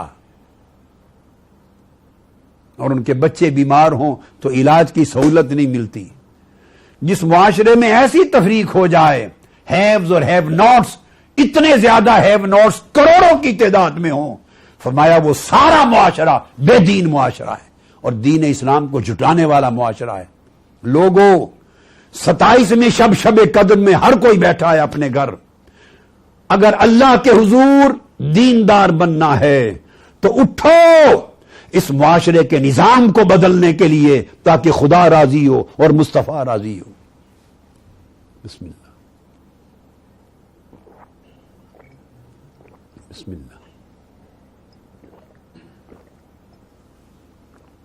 اٹھنا ہوگا اس سوسائٹی سے نظام ظلم کو ختم کرنے کے لیے۔ اس معاشرے میں کروڑوں یتیموں، غریبوں، محتاجوں، مظلوموں، محروموں، بے کسوں، ان کی روٹی، کپڑے، مکان، انصاف، عدل، علاج اور ان کی بنیادی ضروریات کی فراہمی کے لیے جنگ لڑنی ہوگی۔ یہ سورہ الماعون کا مضمون ہے پورا۔ فرمایا اگر ایسا نہیں کرو گے تو فویل للمصلین الذین هم عن صلاتهم ساہون الذین هم یراؤون، پھر تباہی اور ہلاکت اور دوزخ کا سب سے نچلا درجہ دوزخ کا ہے ان نمازیوں کے لیے جو نماز پڑھتے ہیں، اللہ اکبر، نماز پڑھتے ہیں مگر نماز کی روح کو، نماز کے پیغام کو، نماز کے میسج کو، نماز کی تعلیم کو بھولے ہوئے ہیں کہ نماز اللہ نے دی تھی کہ انسان انسان بنے، بندہ بندہ بنے اور اسے خدا کے بندوں کے مسائل اور دکھوں کا احساس ہو۔ اور جس نماز سے یہ احساس پیدا نہیں ہوا، فرمایا وہ نمازی بھی دوزخ کے نچلے درجوں میں جائیں گے۔ اور پھر فرمایا وَيَمْنَعُونَ الْمَاعُونَ، جو تمہارے عام استعمال کی برتنے کی چیزیں ہیں وہ بھی تم لوگوں سے، ضرورت مندوں سے نہیں روک سکتے۔ اور صحابہ کرام کہتے ہیں کہ ہم ہنڈیا اور پیالے، پلیٹیں، برتنوں کو بھی الماعون میں شمار کرتے تھے کہ اگر اس کی بھی ضرورت کسی کو ہو تو اپنی ہنڈیا، برتن، پیالے بھی دیتے تھے کہ کہیں ہمارے اوپر فوائل، تباہی اور ہلاکت کا حکم نہ آ جائے۔ یہ وہ ضروریات تھیں، یہ وہ احکام تھے جو قرآن مجید نے، جن کی ہمیں تعلیم دی۔ اور اگر آپ یہ نہیں کریں گے تو میں نے بتا دیا کہ پھر پورا کا پورا معاشرہ بے دینی کی لپیٹ میں ہوگا اور اللہ پاک اسے دین جھٹلانے والا معاشرہ کہے گا۔ اس معاشرے پہ اللہ کی رحمت کیسے اترے گی؟ لوگوں، امتحان کا وقت آ گیا ہے، اب یہ پرکھنے کا وقت ہے یہ ساری چیز آج کی رات اس لیے بتا رہا ہوں کہ جلد تھوڑے دنوں میں اس دعوت انقلاب کی آواز آپ کے کانوں پہ پڑنے والی ہے جو انبیاء علیہ السلام نے دی، جو تاجدار کائنات سیدنا محمد مصطفیٰ نے دی صلی اللہ علیہ وآلہ وسلم۔ غریبوں کو اٹھانے کی دعوت، مظلوموں کو ظالموں کے خلاف کھڑا کرنے کی دعوت، محروموں کو ان کا حق دلانے کی دعوت، معاشرے سے ظلم اور ناانصافی ختم کرنے کی دعوت، معاشرے میں عدل اور انصاف قائم کرنے کی دعوت، لوگوں کی جان و مال، عزت و آبرو کو قائم کرنے کی دعوت وہ اٹھنے والی ہے۔ اور یہ ساری دعوت ان ظالموں اور ان فرعونوں اور ان جابروں اور ان قاتلوں سے تمہیں یہ نظام نہیں مل سکتا جو غریبوں کو کھانا دے، عزت دے۔ یہ اس نظام کو پلٹنے سے، بدلنے سے ہوگا۔ اس نظام کے خلاف اٹھنا ہوگا جس طرح موسیٰ علیہ السلام کی دعوت پر بنی اسرائیل اٹھی اور تاجدار کائنات کی دعوت پر مکہ کے غریب اٹھے، اور ہر پیغمبر کی دعوت پر اس معاشرے کے غریب اٹھے۔ غریبوں، انقلاب تمہاری ضرورت ہے۔ جن کو سکون سے کھانے کا ملتا ہے ان کی ضرورت نہیں ہے، یہ انہی کی ضرورت ہے جو پریشان ہیں۔ اس پریشانی میں، بےئیسی میں گھر بیٹھے بیٹھے مر نہ جاؤ، گل سڑ نہ جاؤ، نکلو، اس معاشرے کو ظلم سے نجات دلا کر ظالموں کے خلاف کھڑے ہو جاؤ، اٹھو۔ آج کی رات کا پیغام لے کر، یہ میرا پیغام ایک ایک دروازہ کھٹکھٹا کے پہنچا دو، پورے ملک میں پہنچا دو۔ جو ہی دعوت انقلاب آئے، کال آئے تو نکل کھڑی ہو پوری قوم، ورنہ خدا کے عذاب سے یہ معاشرہ بچ نہیں سکتا۔ حضور علیہ السلام نے فرمایا، امام احمد بن حنبل نے یہ حدیث صحیح، مسند میں امام ابو داؤد نے، سنن ابی داؤد میں روایت کی، حضرت حشیم رضی اللہ تعالیٰ عنہ راوی ہیں۔ آقا علیہ السلام نے فرمایا، ما من قوم یعمل فیہم بالمعاصی، کوئی ایسا معاشرہ، ایسی سوسائٹی جس میں ظلم، گناہ، جبر، زیادتی، کرپشن یہ کی جا رہی ہو، ثم یقدرون علی ان یغیروا، اور لوگ جانتے بھی ہوں، دیکھتے بھی ہوں، اور اگر اجتماعی طور پہ اٹھ کھڑے ہوں تو وہ اس نظام کو بدل بھی سکتے ہیں، طاقت رکھتے ہوں، ثم لا یغیروا، مگر وہ اس نظام کو بدلنے کے لیے نہ اٹھیں، طاقت لگا کے اس نظام کو نہ بدلیں، تو آقا علیہ السلام نے فرمایا، اوشک ان یؤمہم اللہ منہ بعقاب، تو قریب ہے اللہ تعالیٰ اس پورے معاشرے کو اپنے عذاب کی لپیٹ میں لے لے گا، پورے معاشرے پر رب کا عذاب ہوگا۔ پاکستانی قوم کا ہر فرد میرا پیغام سن لے، اگر اس ظلم سے بچنا ہے، اگر اللہ کے عذاب سے بچنا ہے، پوری قوم جان لے، اگر اللہ کے عذاب سے بچنا چاہتے ہو کہ کہیں سارا معاشرہ آسمانی عذاب کی لپیٹ میں نہ آ جائے، تو پھر معاشرے کے ہر فرد کو اس ظلم کے خلاف اٹھنا ہوگا، اس کرپشن کے خلاف اٹھنا ہوگا۔ جیسے قرآن مجید کی سورہ الماعون نے کہا کہ جانتے ہو کہ دین کو جھٹلانے والا کون ہے؟ ارأیت الذی یکذب بالدین، کہ دین کو جھٹلانے والا وہ ہے جو معاشرے میں غریبوں، یتیموں، بے کسوں اور محروموں کے حالات بدلنے کی کوشش نہیں کرتا۔ اللہ پاک نے فرمایا، اگر نماز بھی پڑھو گے غریبوں کے حالات سے صرف نظر کر کے، تو اللہ تمہاری نمازوں کو ریاکاری سمجھتے ہوئے دوزخ میں جا پھینکے گا۔ جو میسج قرآن کا تھا وہی میسج حدیث پاک میں تاجدار کائنات کا ہے۔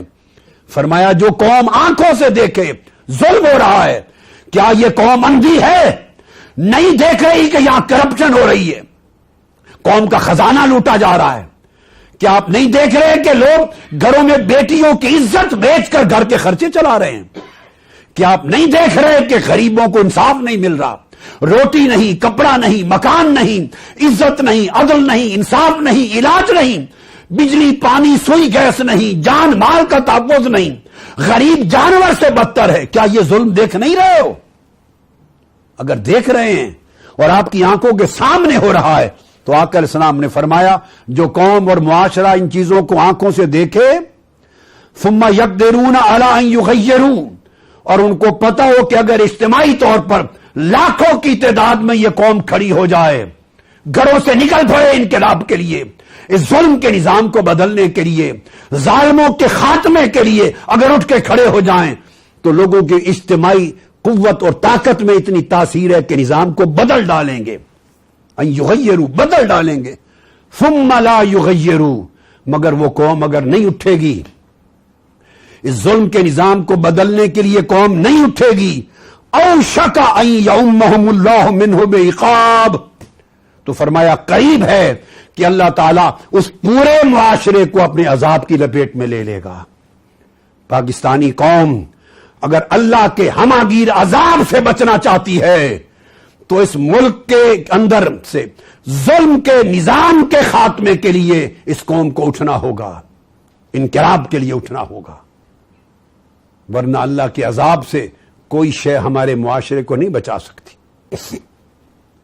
اسی طرح حضرت جریر رضی اللہ تعالیٰ عنہ روایت کرتے حضور علیہ السلام نے ارشاد فرمایا ایک اور مقام پر،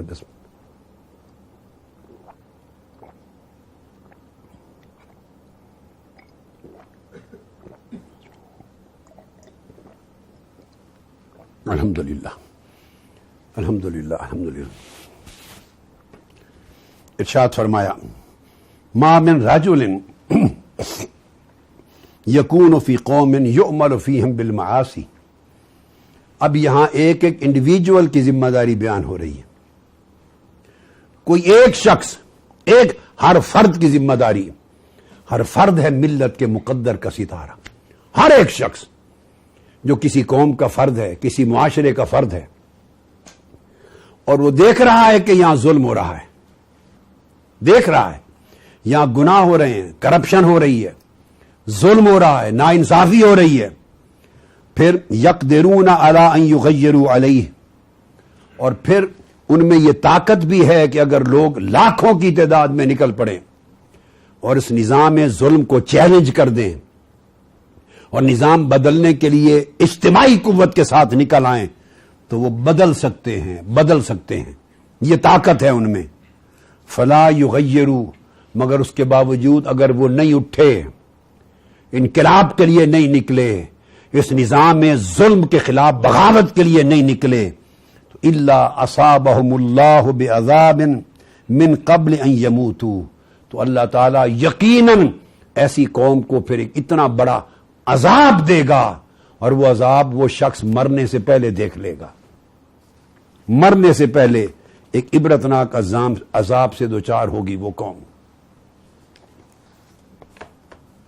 یہ ترغیب کے پہلو تھے، اب ترغیب کی طرف آخری میں بڑے اہم حصے کی طرف آ رہا ہوں۔ آج کی رات یہ پیغام بھی دینا چاہتا ہوں اس انقلاب کے لیے کہ ہم توبہ کے لیے جمع ہیں، اللہ سے بخشش و مغفرت کی طلب کے لیے جمع ہیں، اللہ کی رحمت اور اس کی رضا خوشنودی کے حصول کے لیے جمع ہیں۔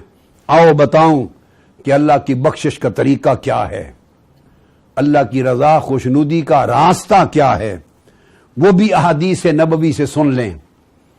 آقا علیہ السلام نے فرمایا، اسی مضمون کا اگلا حصہ حضرت ابن عمر رضی اللہ تعالیٰ عنہ راوی ہیں حدیث کے، فرمایا من فرج عن مسلم کربتن فرج اللہ عنہ بہا کربتن من قربات یوم القیامہ، اگر کوئی شخص کسی ایک انسان کی پریشانی کو دور کرنے کے لیے اٹھ کھڑا ہو، ایک شخص کی پریشانی کو دور کرنے، اس کے دکھ کے ازالے، اس کی مظلومیت کے خاتمے، اس کی محرومی کے خاتمے کے لیے اگر ایک شخص اٹھے اور اسے اس مظلومیت سے، ظلم سے، پریشانی سے نجات دلا دے، تو فرمایا آقا علیہ السلام نے اس کے بدلے میں اللہ تعالیٰ قیامت کے دن کی پریشانیاں اس شخص سے ہٹا کے ختم کر دے گا۔ آج رات یہ سبق ہے، یہ تو ایک شخص کی پریشانی دور کرنے کے لیے آپ نے تگ و دو کی، تو اللہ قیامت کے دن اس کا بدلہ قیامت کے دن کی پریشانیوں کے خاتمے کی صورت میں دے گا۔ اور یہاں تو کروڑوں کی تعداد میں لوگ ظلم کا شکار ہیں، پریشانی اور مصائب و آلام میں مبتلا ہیں۔ اگر اجتماعی طور پہ آپ اٹھے یہ نیت کر کے کہ کروڑوں مظلوموں کو ظلم سے نجات دلانی، کروڑوں غریبوں کو جو مصائب اور آلام کی چکی میں پس رہے ہیں اور پریشان حال ہیں، ان کو پریشانی سے نجات دلانی ہے، جب کال آئے انقلاب کی یہ نیت کر لینا۔ یہ نظام ظلم ہے، اس نے کروڑوں لوگوں کو پریشانی کی چکی میں پیس رکھا ہے، کروڑوں لوگوں کو مظلوم اور محروم بنا کر پریشان کر رکھا ہے۔ میں ان پریشانوں کو پریشانی سے نجات دلانے کے لیے اٹھا ہوں۔ اس نیت سے جب نکلیں گے تو آقا علیہ السلام نے فرمایا ایسی جد و جہد کرنے والے اشخاص کی قیامت کے دن کی ساری پریشانیاں اللہ دور کر دے گا اور اسے جنت میں داخلے کے قابل بنا دے گا۔ یہ آج لیلۃ القدر کا تحفہ دے رہا ہوں۔ اگر قیامت کے دن سرخرو ہونا چاہتے ہو اللہ کی بارگاہ میں اور وہاں اس کی بارگاہ سے بخشش و مغفرت کا تحفہ چاہتے ہو تو آج اللہ کے ان بندوں کی بہتری اور پریشانیوں کے خاتمے کے لیے اٹھو، جنگ لڑو، اور اس نیت سے لڑو تاکہ میں دنیا میں ان غریبوں کی پریشانیوں کو دور کرنے کی جنگ لڑوں، اللہ پاک قیامت کے دن میری پریشانیاں ختم کر دے گا۔ اسی طرح آقا علیہ السلام نے فرمایا لا یزال اللہ فی حاجت العبد، فرمایا جب تک ایک شخص اپنے کسی بھائی کی پریشانی کو دور کرنے اور اس کی مدد کرنے کے لیے مصروف رہتا ہے، عمل میں مصروف رہتا ہے، اس وقت تک اللہ تعالی اس شخص کی مدد کرتا رہتا ہے، اس کی طرف متوجہ رہتا ہے اللہ تعالی۔ پھر فرمایا حدیث پاک میں حضور علیہ الصلوۃ والسلام نے، بڑی خاص حدیث ہے، حضرت عبداللہ ابن عباس رضی اللہ تعالیٰ عنہ روایت کرتے ہیں، فرمایا من مشا فی حاجت اخیہ کان خیرا لہ من اعتکاف 10 سنین، جو شخص اپنے مظلوم اور پریشان حال بھائیوں کی مدد کرنے کے لیے چل پڑے، جب انقلاب کی کال آئے گی تو چلنا ہوگا، انقلاب کی کال آئے گی تو چلنا ہوگا۔ نیت یہ کر لینا کہ ہم اس معاشرے کے مظلوموں پریشان حالوں، اپنے مظلوم پریشان حال بھائیوں کی مدد کے لیے، انہیں پریشانیوں سے نجات دلانے کے لیے اور نظام ظلم کو ختم کرنے کے لیے اپنے غریب بھائیوں کی مدد کے لیے نکل رہے ہیں۔ فرمایا جو اپنے ایک بھائی کی حاجت روائی اور اس کی مشکل کشائی اور اس کی مدد کے لیے نکل پڑے، فرمایا 10 سال اعتکاف کرنے سے بھی زیادہ اجر ہے اس کا۔ ایک مظلوم بھائی کی مدد کرنے کا عمل 10 سال اعتکاف کرنے کی عبادت سے زیادہ اجر ہے۔ یہ میرے آقا علیہ السلام کا فرمان ہے۔ امام طبرانی اور حیثمی نے روایت کیا اسناد جید کے ساتھ۔ اب آپ اندازہ کریں، آپ سمجھتے یہ مت سمجھیں کہ یہ انقلاب کی دعوت یہ کوئی سیاست ہے، لوگوں کے اندر خرابی ہے۔ وہ جب سمجھتے ہیں کہ یہ انقلاب کی دعوت شاید سیاست ہے تو وہ فرق کرتے ہیں، نہیں، یہ سیاست نہیں، اللہ کی عزت کی قسم یہ عبادت ہے۔ اللہ وحدہ لا شریک کی عزت کی قسم کھا کے بتا رہا ہوں، تاجدار کائنات کی نبوت اور رسالت کی قسم بتا کے کھا رہا ہوں، اس ملک کے کروڑوں غریبوں کو ظلم کی چکی سے نکالنا اور ان کی پریشانیوں کو دور کرنا اور نظام ظلم کو ختم کرنے کے لیے جنگ لڑنا سیاست رہی عبادت ہے۔ اور آقا علیہ السلام نے فرمایا جو شخص اس نیت سے کسی مظلوم بھائی کی مدد کے لیے نکلے، اس عبادت کا اجر 10 سال کے اعتکاف کرنے سے بھی زیادہ ہے۔ قال من مشى في حاجت اخیہ کان خیرا لہ من اعتکاف 10 سنین، حدیث کے لفظ نہ بھولیں، ایک مسلمان بھائی کو ظلم سے نجات دلانے کے لیے جو چلے گا، انقلاب کی کال پہ آپ کو چلنا ہوگا، فرمایا جو قدم اٹھائے گا ایک مظلوم کو نجات دلانے کے لیے ظلم سے، 10 سال کے نفلی اعتکاف سے زیادہ اجر ہے۔ اور تم تو کروڑوں مظلوموں کو ظلم کی چکی میں جو پس رہے ہیں، جس کے پاس روٹی، کپڑا، مکان، عزت، آبرو، عدل، انصاف، علاج کچھ نہیں، اور جانوروں سے بدتر زندگی گزار رہے ہیں اور عزتیں بیچ رہے ہیں بیٹیوں کی، تم تو انہیں عزت دلانے کے لیے نکلو گے، تم ان کا دین بچانے کے لیے نکلو گے، تم ان کی جان و مال کے تحفظ کے لیے نکلو گے، تم انہیں ظلم سے بچا کر ایک عادلانہ انصاف کا نظام دینے کے لیے نکلو گے۔ تو جب اس نیت سے انقلاب کی دعوت پر تم گھر سے نکلو، لاکھوں کروڑوں لوگ جب نکلو گے تو قدم قدم پر اللہ تمہیں اجر عطا کرے گا، اور 10 سال کے اعتکاف سے زیادہ اجر عطا کرے گا۔ اس انقلاب کی دعوت پہ نکلنا، اسے سیاست نہ سمجھنا، اسے عبادت سمجھنا۔ میں آقا علیہ السلام کی کملی کی قسم کھا کے بتا رہا ہوں، میں اسے عبادت سمجھ کے نکل رہا ہوں۔ یہ سیاست نہیں، یہ عبادت ہے، یہ سنت انبیاء ہے، یہ سنت مصطفیٰ ہے، یہ فرمان خدا ہے۔ مظلوموں کی مدد کے لیے نکلو، جن کو روٹی نہیں ملتی ان کو روٹی کا لقمہ دلانے کے لیے نکلو، جن کے پاس گھر نہیں انہیں گھر کا حق دلانے کے لیے نکلو، جن غریبوں کے بچوں کو علاج نہیں ملتا انہیں علاج دلانے کے نظام کے لیے نکلو، جن کی عزتیں محفوظ نہیں ان کی عزتوں کی حفاظت کے لیے نکلو، جو دن رات پریشان ہیں، بے روزگار ہیں، جن کا مستقبل تاریک ہے، ان کے مستقبل کو روشن کرنے کے لیے نکلو۔ یہ قرآن کا پیغام ہے جو آج شب قدر کو اترا تھا، اور یہ تاجدار کائنات کا پیغام ہے جو حدیث پاک میں حضور السلام نے فرمایا۔ اور عبداللہ بن عمر رضی اللہ تعالیٰ عنہ روایت کرتے ہیں، فرمایا ان للہ خلقا خلقهم لحوائج الناس یفزع الناس الیہم فی حوائجہم اولئک الآمنون من عذاب اللہ۔ فرمایا اللہ کے ایسے لوگ ہیں اور وہ خوش نصیب لوگ ہیں، اللہ نے انہیں پیدا کیا ہے اس لیے کہ ان کے ذریعے پریشان حال مخلوق کی پریشانی کا ازالہ ہو، ان کے ذریعے مظلوموں کو کی داد رسی ہو، ان کے ذریعے محتاجوں کی مدد ہو، کمزوروں کی مدد ہو، مظلوموں محروموں کی مدد ہو۔ فرمایا لوگ ان کی طرف نگاہ اٹھا کے بیٹھتے ہیں کہ یہ اٹھے نکلے ہماری مدد کریں۔ حضور نے فرمایا اللہ کی عزت کی قسم کہ اگر ایسے لوگ مظلوموں کی مدد کے لیے نکلے اور مدد کر دیں، اولئک الآمنون من عذاب اللہ، حضور علیہ السلام نے فرمایا یہ ایسا کرنے والے اللہ کے عذاب سے نجات پا جائیں گے، اللہ کے عذاب سے امان مل جائے گی۔ اس لیے جب دعوت انقلاب آئے، کال آئے انقلاب کی، اسے سیاست سمجھ کے نہ نکلنا، اسے عبادت سمجھ کے نکلنا، دوزخ کے عذاب سے نجات سمجھ کے نکلنا، آخرت کا امان سمجھ کے نکلنا، فرمان مصطفیٰ سمجھ کے نکلنا، حکم خدا سمجھ کے نکلنا، اور غریبوں کی زندگی میں تبدیلی سمجھ کے نکلنا۔ اللہ رب العزت آپ کے انقلاب کے سفر میں اس نیت سے اٹھائے گئے ایک ایک قدم پر آخرت میں اجر عطا کرے گا، دوزخ سے نجات ہوگی، جنت کے دروازے کھل جائیں گے۔ سیدنا امام حسن مجتبی وہ فرماتے ہیں کہ میرے آقا نے، میرے نانا جان نے فرمایا ان من واجب المغفرۃ ادخالک السرور علی اخیک المسلم۔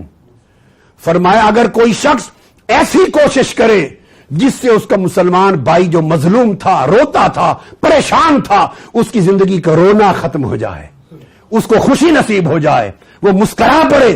فرمایا میرے نانا نے کہا خدا کی قسم اس عمل سے اللہ اس کو جنت عطا کر دے گا، اس کی بخشش فرما دے گا۔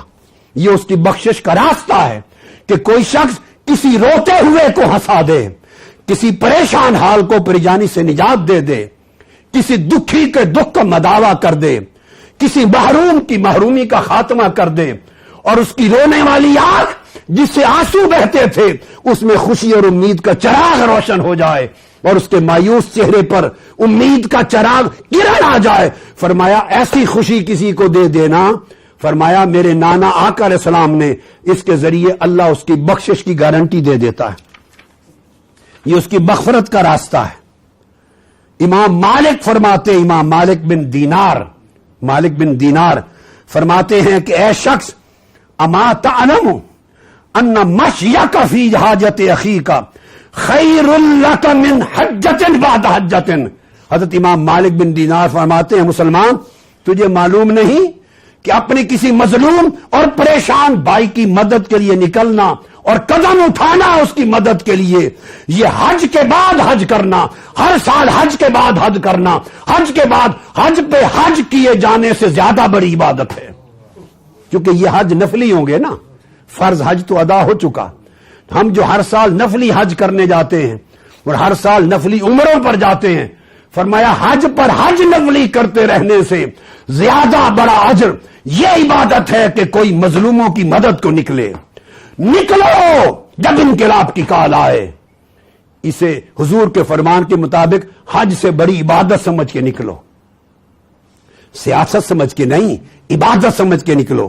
یہ جان کر کے مظلوم بھائیوں، بہنوں، ماؤں اور بیٹیوں کی مدد کے لیے نکل رہا ہوں. یہ گجرات میں کل ایک بیٹی کے 2 بازو ایک بڑے ظالم نے کاٹ دیے.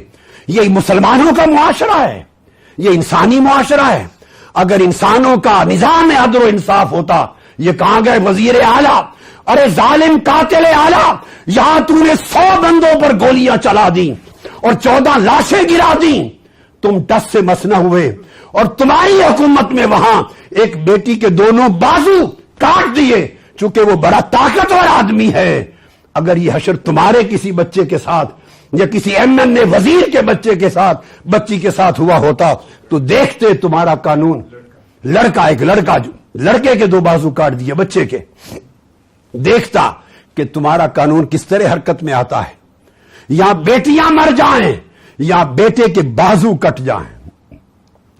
آج میں نے اس سے بات کی، اس بچے سے اور اس کے والد سے میں نے بات کی ٹیلی فون پر. وہ پریشان تھا، وہ کہتا تھا میرا لائق بیٹا تھا، خدا جانے کیا بنتا، اس کے دونوں بازو کاٹ دیے.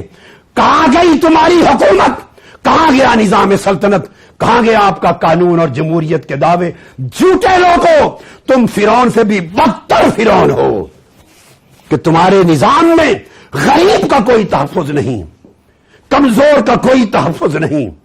کسی کا گلا کٹ جائے، کسی کی عزت لٹ جائے، کسی کے بازو کٹ جائیں، کسی کا گھر لٹ جائے، کوئی گردے بیچ کے گھر چلا لے، کوئی مردے نکال کے ہنڈیا پکا لے، تم ٹس سے مس نہیں ہوتے.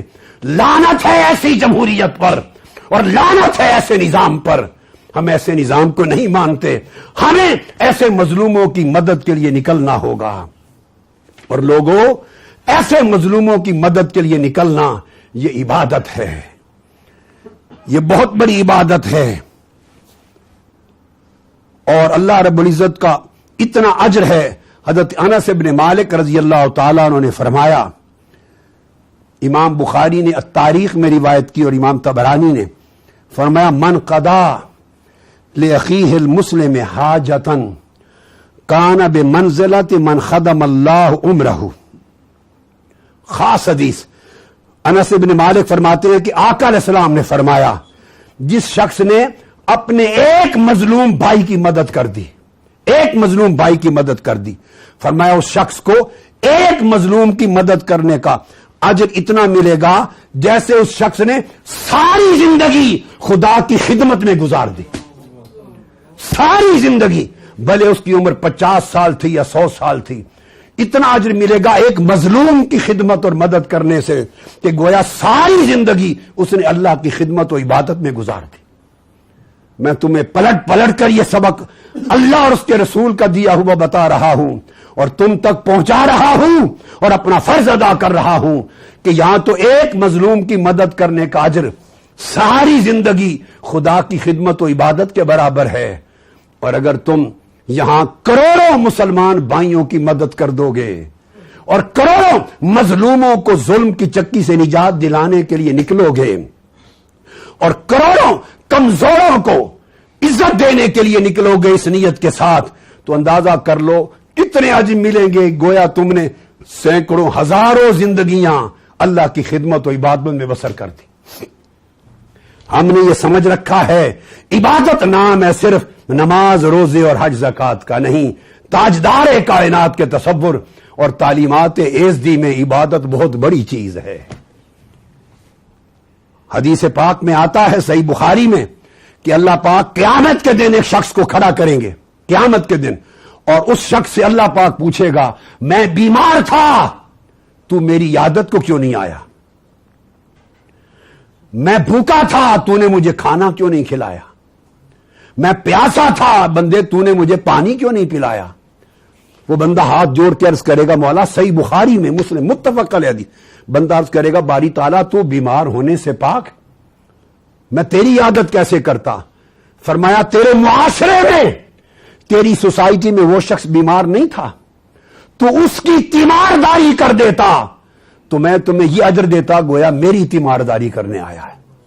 وہ شخص جو معاشرے میں بھوکا تھا تو اس کے کھانے کا سامان کر دیتا تو تمہارے نامہ اعمال میں یہ لکھتا گویا تو نے مجھے کھانا بھیجا ہے. اس پیاسے کو پانی پلا دیتا تو تمہارے نامہ اعمال میں یہ لکھتا گویا تو نے مجھے پلا دیا ہے. تو لوگوں, اس معاشرے کے بھوکوں کو کھانا کھلانے کا نظام لانا, ہم اس نظام کے لیے جنگ لڑ رہے ہیں جو بھوکوں کو روٹی دے سکے, جو پیاسوں کو پانی دے سکے, جو غریبوں کو روزگار دے سکے, بے عزتوں کو عزت کی بلندی دے سکے, جو انصاف سے محروم ہے انہیں عدل اور انصاف دے سکے, علاج سے محروموں کو علاج دے سکے, محروموں مایوسوں کو عزت کی زندگی کی امید دے سکے.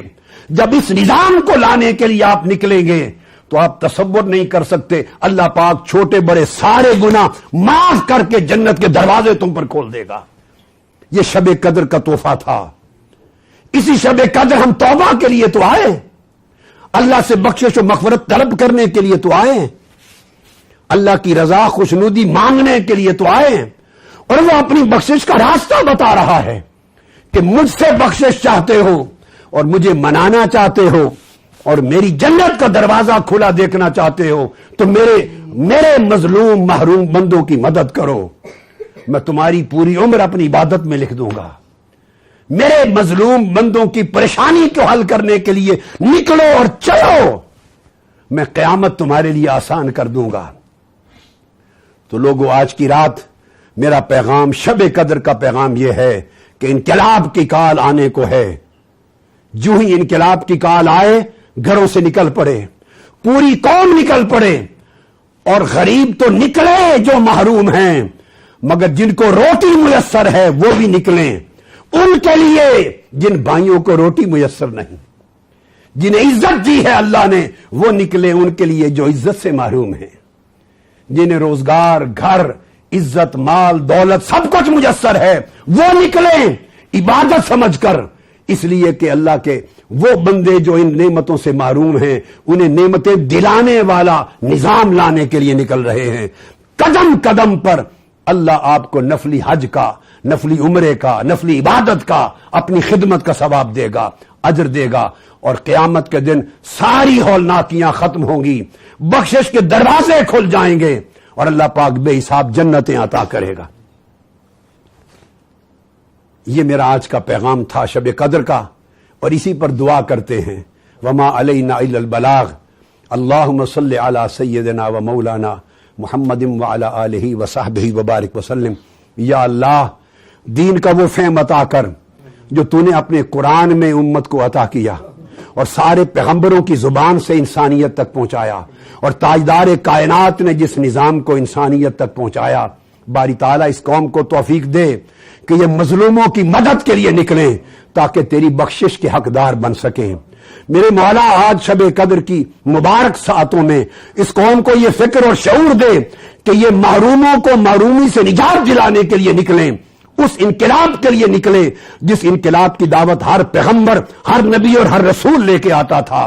ظلم کا نظام ختم کرنے کے لیے, عدل اور انصاف کے نظام کے لیے نکلیں, ان بیٹے بیٹیوں کی جان و مال کی حفاظت کے لیے نکلیں, اس ملک سے ظلم استحصال کے خاتمے کے لیے نکلیں, روتے ہوئے انسانوں کی آنکھوں سے ان کے آنسو پوچھنے کے لیے نکلیں, مایوس چہروں پر امیدوں کی روشنی کے لیے نکلیں, مایوس آنکھوں میں امید اور یقین کے نور کے لیے نکلیں, پریشان حالوں کو پریشانیوں سے نجات دلانے کے لیے نکلیں, دعوت انقلاب کو عبادت سمجھ کے لیے نکلیں, تیری قربت کا راستہ سمجھ کے نکلیں, تیری بخشش کا وسیلہ سمجھ کے نکلے یہ قوم، اور قیامت کے دن جنت کا راستہ سمجھ کے نکلیں۔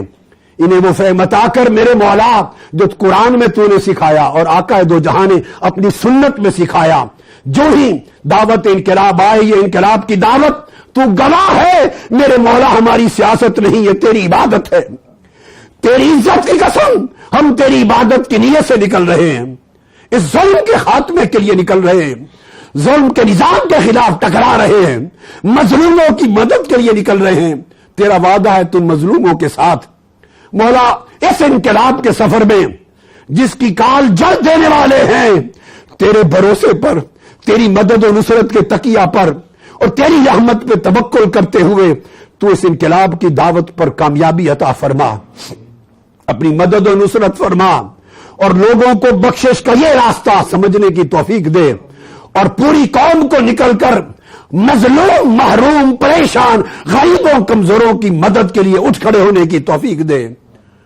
آقا علیہ السلام نے فرمایا کہ جو قوم ظلم ہوتا دیکھے، کرپشن ہوتی دیکھے اور ظلم اور کرپشن کے خاتمے کے لیے نہ اٹھے، ان پر اللہ کا عذاب آئے گا۔ مولا اس عذاب سے ہمیں بچا لے، اس پوری قوم کو توفیق دے کہ ساری قوم کا بچہ بچہ اٹھ جائے، ہر شخص، بھائی بہن، ماں بیٹی ظلم کے خاتمے کے لیے باہر نکلے، جس طرح سلمان فارسی اور بلال رضی اللہ تعالیٰ عنہ نکلے تھے اور بڑے بڑے جابروں سے ٹکرا گئے تھے۔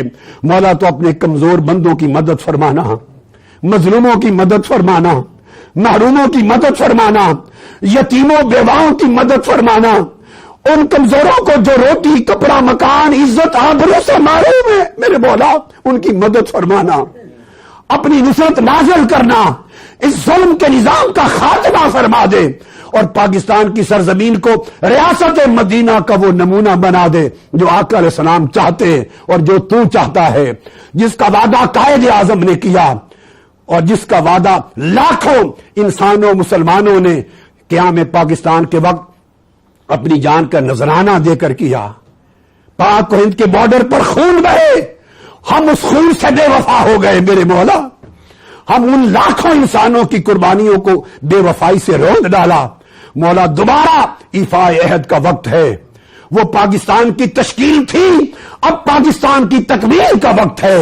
یہ قافلہ انقلاب، یہ انقلاب مارچ پاکستان کی تکمیل کے لیے ہے، پاکستان کے 18-20 کروڑ عوام کی امیدوں کو امیدوں کو بر لانے کے لیے ہے، اس ملک میں عدل اور انصاف کا نظام لانے کے لیے ہے، اس ملک میں مصطفیٰ کی تعلیمات کو عام کرنے کے لیے ہے، اس ملک میں ظلم، ناانصافی، کرپشن کے خاتمے کے لیے ہے۔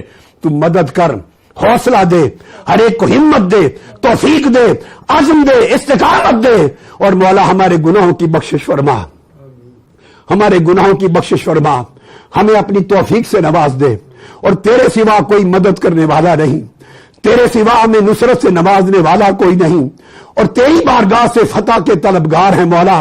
تو فتح نازل فرما اپنے وعدہ کے مطابق، اذا جاء نصر اللہ والفتح، اذا جاء نصر اللہ والفتح، اذا جاء نصر اللہ والفتح ورأيت الناس يدخلون في دين الله افواجا، فوج در فوج اپنے بندوں کو گھروں سے نکالنا، انقلاب کی دعوت پر اس طرح لوگ نکلے کہ پورا ملک ظلم کے خلاف یک آواز کھڑا ہو جائے، اور ظلم کے نظام کا تختہ الٹنے کے لیے اور ظالموں کے کیفر کردار پر پہنچانے کے لیے اور مظلوموں، بے کسوں اور کمزوروں کی مدد کے لیے پورا ملک، پورا پاکستان نکال دے۔